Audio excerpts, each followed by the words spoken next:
Magandang umaga hapon sa inyo. May i-share na naman po ako sa inyo na isang panibagong orasyon.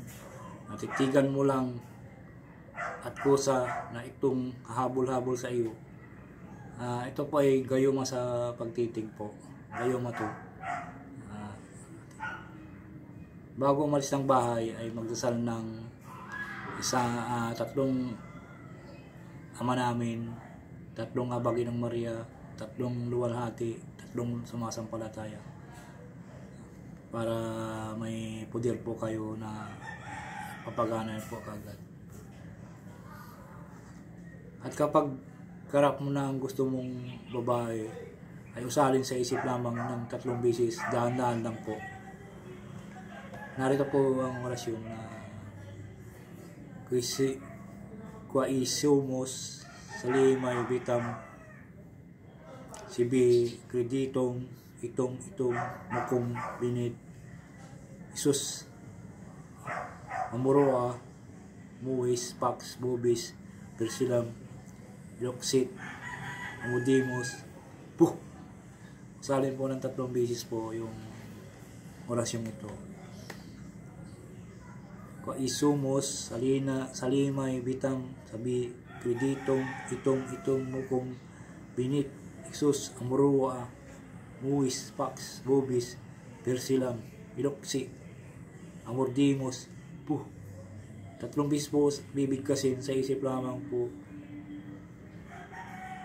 habang nakatitig sa taong kusunada mo, habol-habulin ka nito. Sana po ay mag-focus po tayo sa ating ginagawa at tiwala lang po sa ating ginagawa. At huwag makalimot pong mag-subscribe, mag-like and share para palagi kayo updated sa aking YouTube channel. Shoutout po sa inyong lahat. Ito po yung orasyon, titigan mo lang at kusa na ito'y habol sa iyo. Gayuma ito. Maraming salamat po. Ito po.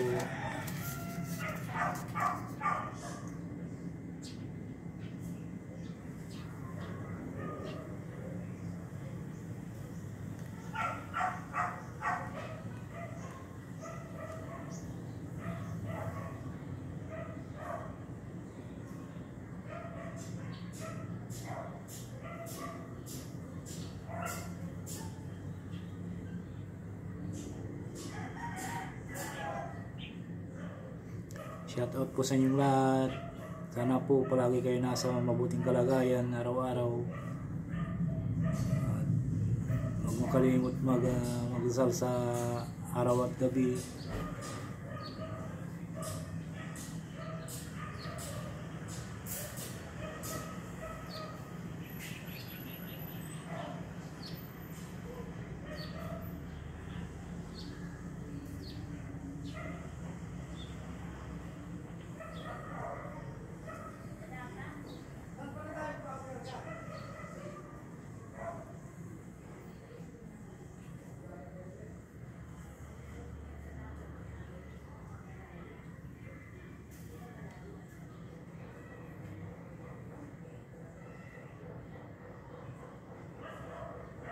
Shoutout po sa inyong lahat.